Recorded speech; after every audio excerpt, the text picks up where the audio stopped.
was night in the forest, and a great owl was making his way across the night sky, beating his wings. "Ooh," he said. "Ooh," he said.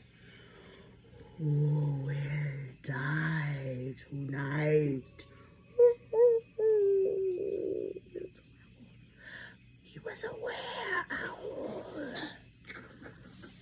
Meanwhile, there was a young man walking along a path near the forest, and his mother had told him, "Now, Franklin, don't go into the forest, darling, because it's so spooky in there, and who knows, you might see the were-owl."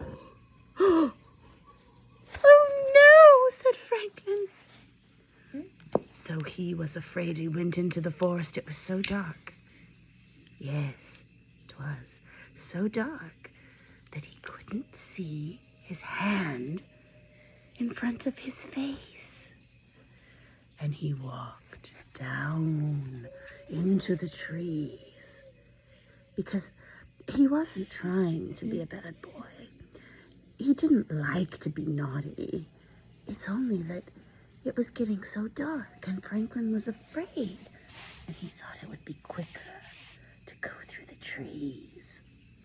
Well, Franklin came into the clearing and he saw a little bunny rabbit upside down, hanging in the air, suspended by its little bunny feet, and its little bunny ears were wiggling around like Spider-Man waiting to be kissed. "Say," said Franklin, "what's that little bunny rabbit doing hanging in the tree? I better free him, or else he might get eaten by some creature." So Franklin started to climb the tree. And he climbed up to the branch where the rope was wrapped around that was holding the bunny's feet. And he reached in and got his little trusty pocket knife, and he cut the rope, and the bunny fell down. Boing, boing, boing, boing, boing, boing, boing, boing, boing, boing, boing, boing, boing. Yes, and the bunny hopped away in terror, and then suddenly Franklin heard a noise. It was just above him. It went like this. "Ooh, ooh, who will die tonight?" And the moon went dark. And Franklin was so afraid, and he felt feathers tickling the back of his neck.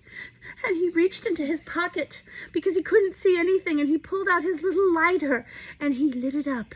And when he lit it, what do you think he saw? We might never know.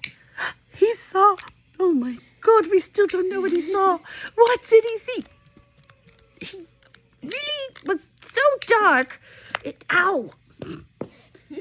This stupid thing. He saw the were-owl. Darn it. Anyway, it was the were-owl. Spoilers. Wait, that's not spoilers. I'm telling the story. So, no! It got dark again. And Franklin was getting really annoyed at this point because the suspense was building and it seemed like a bit of a tease. So Franklin was trapped by the were-owl, and he said, "Help!" But guess who heard him? No one.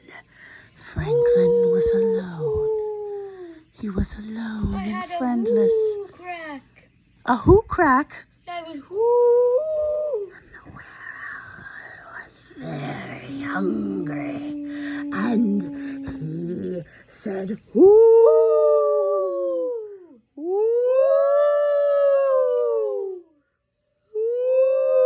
will die tonight?" And he said, "You." And then everything went dark. And Franklin heard nothing but crunch, crunch, crunch, and he felt his bones being crunched up by the were-owl. Oh gosh, this is more dark than my Rusty Man story. And it was so dark that the next morning when the sun came up, what do you think they saw? The were-owl. No. What? Dang it. Darkness. They saw nothing but darkness. Until they pulled out their not so helpful light. No, then the sun was still coming up. It was just coming up slowly. Very slowly. And The were-owl had used some dark magic. yes, dark magic. But the sun did come up. And there was nothing around but a little bunny hopping innocently on the ground, surrounded by a pile of crunched up, crunched up bones!